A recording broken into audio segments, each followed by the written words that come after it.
आज अनेक जण धारातीर्थ गडकोट मोहीम हा शब्द ऐकतात, पोस्ट पाहतात, घोषणा वाचतात, पण प्रत्यक्षात मोहीम म्हणजे काय आणि ती सहल, ट्रेक किंवा पिकनिक पेक्षा कशी वेगळी आहे याची स्पष्ट कल्पना अनेकांना नसते. म्हणूनच या विषयावर बोलणं गरजेचं आहे. धारातीर्थ गडकोट मोहीम म्हणजे फक्त डोंगर चढणं नाही, किल्ला पाहणं नाही किंवा फोटो काढून परत येणं नाही. मोहीम म्हणजे इतिहासाशी थेट संवाद साधणं, स्वतःच्या शरीराची, मनाची आणि शिस्तीची परीक्षा पाहणं. ज्या गडकोटांनी स्वराज्य उभं केलं, जिथे मातीमध्ये शौर्य मिसळलेले आहे, त्या भूमीवर आदरानं, जबाबदारीनं आणि शिस्तीत पाऊल टाकणं म्हणजे मोहीम. मोहिमेत मी पेक्षा आपण महत्वाचं असतं. इथे आराम, सोय किंवा चैन नसते. इथे असते ती शिस्त, वेळेचं भान, संघ भावना आणि नेतृत्वाचं पालन.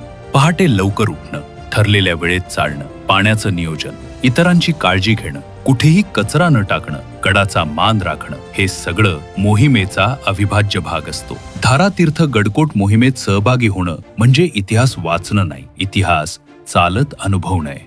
गडाच्या पायथ्यापासून शिखरापर्यंत प्रत्येक पाऊल आपल्याला आठवण करून देतं की इथे कधी सैनिक चालले, इथे घोड्यांचे टाप पडले, इथे रणनीती आखल्या गेल्या. अशा ठिकाणी उभं राहून स्वतःला विचारावं लागतं, आपण त्या वारशाला किती पात्र आहोत. ज्यांना मोहीम म्हणजे काय हे माहिती नसेल त्यांनी आधी स्वतःला तयार केलं पाहिजे, शारीरिक दृष्ट्या, मानसिक दृष्ट्या आणि विचारांनी. ही मोहीम करमणुकीसाठी नसते, तर संस्कारांसाठी असते. इथे कोणी हिरो नसतो, पण प्रत्येक जण जबाबदार असतो. इथे घोषणांपेक्षा कृती महत्वाची असते आणि शब्दांपेक्षा आचरण. म्हणूनच जर कोणाला धारातीर्थ गडकोट मोहिमेला यायचं असेल तर आधी मोहीम समजून घ्या, तयारी करा, शिस्त स्वीकारा, इतिहासाचा आदर करा. कारण गड आपल्याला फक्त उंची शिकवत नाहीत, ते आपल्याला उभं राहायला शिकवतात.